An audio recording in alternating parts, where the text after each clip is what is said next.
maybe would grow up and be a doctor or a lawyer. Now every kid, every parent wants their kid to be an entrepreneur. They want their kid to be you. Well, young entrepreneurship didn't exist back then.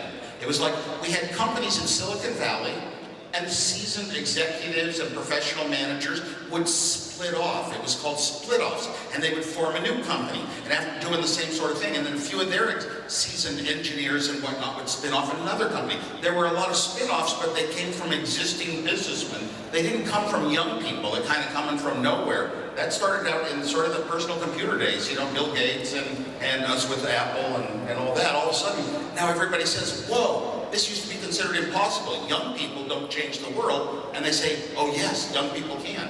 So it's been a good, it was a lot of fun. But I didn't really have a choice, you know. I was just, when you're that way, you're that way. Well, so I think for most of you, you know that finding your success is doing something you love doing and changing the world at the same time. Steve, you built a company, and I've watched Apple since the very beginning, because I grew up here, that today has a market cap higher than any other company in the world, including ExxonMobil, even Alibaba. Say a word or two about what's next for Apple. In terms of constant dollars per year, IBM a long time ago was unbelievably huge, and the reason is they sold a computer called the 1401 for $25,000, $25 million, and they sold 30,000 of them. And if you do the multiplication, you'll figure it out. But big companies are, you know. But anyway, Apple was great, and you know what? When we started, our plan was, we're going to get computers to everyone. We never thought about numbers of dollars. I mean, if you ever came near $1 million, it would be like lifetime wealth. And we had no idea how far it could really go. You can't see into the future very far when the cost of parts make it impossible to assume people are going to carry around music with them in these devices in an electronic form. I mean, that when we started the company, we had some very few ideas, but we had a platform. A computer is adaptable. People can write programs, they can design extra hardware, make it do more things than it was. So we were providing a platform, and even though we couldn't justify it, oh yes, you could buy a typewriter now for $2,000 that had a lot of defects versus a normal typewriter for $100. That doesn't sell a computer. So it had to be early adopters, but then we figured a lot of these people, when you put it in the hands of thousands of people who have brains, they're going to come up with new applications that will make sense economically, and that's what really happened. You know, we got kicked off with the first killer apps, and it kept us going, and you know, who knew the path we were on? Who knew the internet was going to come? But at least we left the possibility open. So I'm going to ask you a bunch of questions about technology in the future, where do you see things going, but first, because we've got so many entrepreneurs in the audience, can you just tell us one personal story about what it was like in the beginning, and Steve Jobs and you, and being afraid, and tell us a story.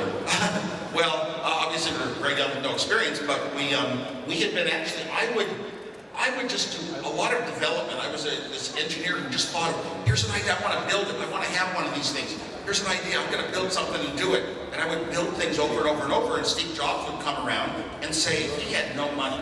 He did not have a job like I did. He'd come around and see it, and he'd say, oh, we can go down and I can sell it to somebody for a few $100s or a few $1,000s. So we kept making money as partners for 5 years before we formalized it and called ourselves Apple Computer. So we've been doing that for a long time. That's one story. And really, it's just every little thing that you see that does something useful has value to other people, and that's what the money represents. Let me just ask you another thing. A lot of these people have stepped out, taken risks, shown courage to start a company, maybe it didn't work out so well the first time. Can you just share one story about maybe some of the mistakes or the failures you had early on and how you overcame them? Yeah, I get asked about failures a lot because there are a lot of motivational speakers that come on a stage and they like to talk about failures they went through. Funny thing is, I don't know why. I had one of these blessed lives. I would never have to worry about happiness because of my internal philosophies. I would always have a job in electronics. Back in high school, when we had no computers, no books on computers, nothing, I had self-taught myself how to design computers, and I could design any computer in 2 days. So I was in a situation that every project I ever took on in my life, I completed successfully. Back in those days, there have been some disappointments since then where I tried the impossible, and it was impossible. lucky things can happen. Luck is more important sometimes than your knowledge and your abilities and your ideas. Because the price of the building blocks that made personal computers computers possible, the price of microprocessors, the price of dynamic memory, the price of certain chips, all came down, and their performance features were such that it made an affordable, useful machine possible at exactly the right time. I would have built that machine anyway. I would have built it without a company, without any idea to sell it or get it to other people, because I had an internal goal, and internal goals are much more important than being paid a salary or having stock options. You always do your best when you're just doing it for yourself and not for other people. And I had told my father when I was young that I would own a computer someday, and he said it costs as much as a house. And I just looked at him and I said, I'll live in an apartment. I was going to have that computer. Once I saw the formula how to build it, that was my motivation. Now, all the early projects in Apple, I started amazing ones, making European television versions that spoke the European TV language, making ones for the Arabic countries where the characters were different and went from right to left on the screen, and I did floppy disk drives and printer interfaces and things in ways that had never been done. I didn't ever study this stuff. I didn't read it in books. I just was able to teach myself every step of the way how to do it. And so I was very lucky. I had no failures at all to speak of. Apple Computer had some failures, but they were projects I wasn't on. So, anyway, in later life, though, I did do startups, and I thought, wow, impossible. I'm going to put my mind to it and come up with a different approach. That's my style. And I did that with a GPS device. Came up with a very clever idea to save some money, but in the end, I still couldn't build the device as small as I wanted, as low power as I wanted, or as inexpensive as I wanted. So it doesn't always happen. Luck is a big factor. Steve, you've shown an ability to see the future. Apple, this month, introduced a new generation of iPhones. Apple's clearly made a new future with iPhones. Tell us what to expect next. There's tablets, there's phablets, there's new generations. What's coming in this world of smartphones? You know, everybody wants to know what's the future. And of course, if we all knew it, there's a million people that are smarter than me about financial stuff and company runnings, analysts that analyze technologies, and they'd all have the right answers and they'd make all the money on the stocks. We can't guess what are going to be the big things in advance. Who are going to be the Apples, the Googles, the Facebooks, and all that. It's sort of like something starts to catch on, and whoa, everybody else seems to have missed it. So what is next? I look a little bit at the past. The past curves signify the future, as we saw in some of the prior charts on the screen. And I look at what's happened during the time of personal computers from the start, where it moved from hardware. It always got, every step of the way, when we went to a mouse, it got a little more like the way the human brain and the human eye works. And the computers were becoming more helpful as assistants, showing us little pictures that had meaning. So at every step of the way, we got more what I call human. The computers got more dealing with life in the human way that we are used to. That feels natural, like I am not fighting myself to have to learn a new technology, to have to learn new tools. It's just easy and obvious to use. Every step's gotten closer and closer to that, and the devices have gotten smaller and smaller. If it's carried in your pocket, it's as personal as can be. If it's carried in a small, light weight, it's as personal as can be. So will that continue? The continuation of that suggests small wearable technologies like smartwatches. And the trouble is, you're breaking new ground with new products. Sometimes you go too far. You make things smaller and smaller and smaller, and then you make it too small to do the job. And I've experimented with a few early smartwatches, and I've been disappointed so far. I just think, well, it's sort of in between me and a nice computer, a nice smartphone that has a big enough screen to really be usable. This little thing just doesn't really, all it is an extra piece that doesn't buy me more in life. The same thing with the Bluetooth headsets. When they came out in the early days of even, before smartphones, people would put them in their ear and walk around work, smiling about they're taking their phone calls on this little thing hanging out of their ear. And after a day or 2 days, they usually get rid of it. Or after a week or a month, depends how strong you are. So they kind of go away because they're just in between device. Now, will wearable watches make it? I don't really know. Somebody's got to do some watch, I think, that is not like the other 30 companies in the world making smartwatches are doing. It's got to be different enough. And maybe it's going to be the iWatch from Apple. Not out for 60 to 90 days. Can't judge a product till I have it in my hand or on my wrist. And it's so different in its user interface, the way it interacts, and what it's designed to do. It's not really designed to replace your phone calls with a speaker. That was one thing left out. A lot of difficult decisions in wearable technologies have to do with batteries and battery size. You want to do a lot of work, but you don't want a large battery. And that's one of the difficult trade-offs. So we'll see if those make it. Google Glass is another one of these wearable technologies. And I actually met a guy yesterday on a stage, and he was in Mexico, and he was wearing Google Glass, and I said, wow, I wish I was wearing mine. You know, because I think people look so cool when they're wearing it, because they are playing with a new change in lifestyle. That's what they're doing. It's an experiment. It's not that it has a value. What it does is worth the money that it costs. We're not at that point yet, but it's something that a lot of people trying it out are really experimenting with what we could someday have. And it makes me think that someday we could be wearing devices that are listening for us and looking for us for all the things that are of interest in our lives. Like it'll say, you know, oh, there's a cake store over there. You better get a cake because it's so-and-so's birthday tomorrow. You know, or it'll say, you know, hey, you better look to your left. There's a pretty girl. But it's going to be like a personal assistant, like a friend of mine. How do we deal with our products today? That's going to continue. It's very personal. I ask it a question with my own human voice, and I get an answer. You know, how far is it from Beijing to San Francisco? And I get an answer, and it's like I'm talking to a person. I almost start to forget that I'm talking to a computer. A lot of people walk around carrying these things like it's another part of their body. And you know, one thing I've noticed that's kind of funny is people at airports will be walking really fast all the time compared to me. But if they're on a cell phone, or even listen to a poem on an earphone, they're on a cell phone walking around, they're walking slow. So, but it becomes the important thing, you kind of ignore it, you don't see the people around you, and this is almost a person. They say they've measured brainwave responses and muscular responses in the body that are like falling in love with a person now. So it's hard to predict, are we going to really go smaller and smaller to wearable technologies and what's going to make it? Clearly someday something has to, because everybody's trying to go that direction. I enjoy using my wearable iPod. It's an iPod Nano from Apple. You wear it as a watch. It has all my music on it on airplanes. I enjoy it. And the start of new invention is going to take over society and change the world. The best thing you can trust is what do you like doing?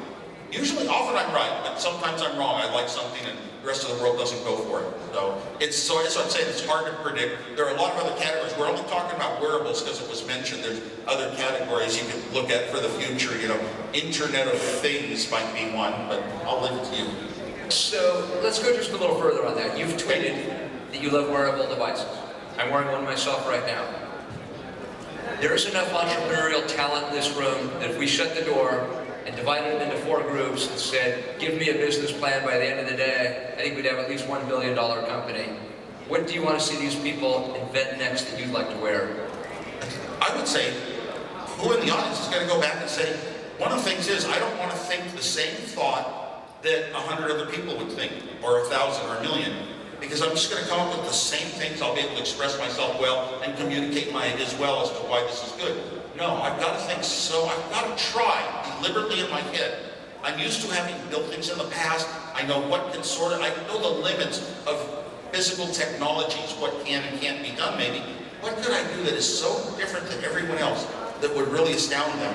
And maybe it's so difficult, it involves inventing some new technologies, inventing some new materials, inventing some new structural elements that would take maybe 5 years at the least with top engineers to actually develop and make it into some new size, some new configuration that works so well with the human body it can become almost invisible and yet be very capable compared to today. That's the way my thinking would go. But I would try not to think of, if I ever hit on something, oh, anybody else in this room could also do the same thing and could think of it pretty easily. That's not really the good thought. And I'm also saying a good thought might not come in 24 hours. The winner, sometimes it usually comes when you're sleeping. Your mind tends to drift into unknown areas that you haven't been read in books before. When you're going to sleep or you're waking up, and it was more for me when I was younger. But those times, I don't know, your mind just somehow sometimes hits on real big winners. Obviously, everything we do that attracts me, I like the things that have a consumer value. And I like things that are fun in life. You should combine fun with work. When we built our computers, we had to make a computer enjoyable to use and not awful, miserable switches and geeky stuff you had to learn. It had to be kind of human and sensible in that way. So whatever you come up with, it better be pleasurable. That's number one. So you mentioned the Internet of Things. And our firm's invested in a few firms in this sector, in the home energy automation and so on. Everything now is getting the internet in it. The car has the internet in it, appliances, your coffee machine. Where's this going? What do you think people really want in this Internet of Things space? Well, theoretically, you could extend that out. In the future, we might even have things like chairs that have computers in them. The trouble is, computers cost so little to make. They can be embedded in everything. This goes back decades now, actually. The devices today are getting smarter and smarter because we can put more smarts into a computer chip than ever before, and it's very inexpensive to make very smart devices. Here is the internet. It doesn't cost very much at all to make something that is on the internet aware. Right now, awareness is kind of limited. Microwave oven. Maybe you can get on your cell phone and adjust it from far away. Check your home settings. The real intelligence is going to come when the devices start thinking a little more for themselves, and perhaps some device is monitoring over the internet where your car is, sees that you're within a mile of home, you're close to home, and it will turn on the microwave, or the oven rather, to have the oven preheated for you. So this kind of intelligence, in helpful ways, humanly helpful ways, is in our future quite a bit. Right now, I just love being able to connect to my devices, whether it's my Tesla car or Mercedes car, and tell it to honk the horn and shock my wife, surprise my wife from afar. I mean, it's kind of nice to touch these devices, but they're not working as super smart assistants yet, as smart as they can be. I'm also looking forward to a day. I worked in GPS for a while, and with GPS you can track people outside, but once they go into a building, you're sort of lost. Where are those first responders in a burning building or something? Where are they? It's difficult to tell. And also, what are the insides of a building? Like Google Street View, they've gone and mapped the insides of a few buildings, but what if every building had little devices somewhere that could have eyes that will map the insides, talk to each other, determine where they are, and come up with 3D representations of every inside room? That's probably more in the future too. Unfortunately, it sort of says the technology is smarter and better than us humans. So there's a lot of upside to technology, but there's some concerns as well. Security concerns, privacy concerns. Time magazine was talking about the new Apple wearable devices and calling it the first post-human devices because it was part of us. Say a word about the concerns. What should we be thinking about and careful about? Think about what? Thinking about and careful about in terms of our own personal security. Be thinking about and be careful about? You're asking the wrong person. I grew up with a philosophy from long before Apple days, when I was young, that I would be very open in my life, exposed, tell people the truth about everything. If I did anything wrong, maybe something illegal like making free phone calls, I would have to tell my parents, because it would keep me from doing something that I didn't believe had a right reason attached to it. And so being so open, I never was into privacy myself. As one of the founders of the EFF, I am extremely concerned about people having the right to privacy, to choose their own level of it. I mean, I was open in the earliest days of the internet when you had almost no cams online. I would have a cam that you could adjust and zoom in and everything on me in my office every day. It was really expensive and really ahead of the time, but I believed in that kind of openness. But I would prevent anyone from should be snooped on.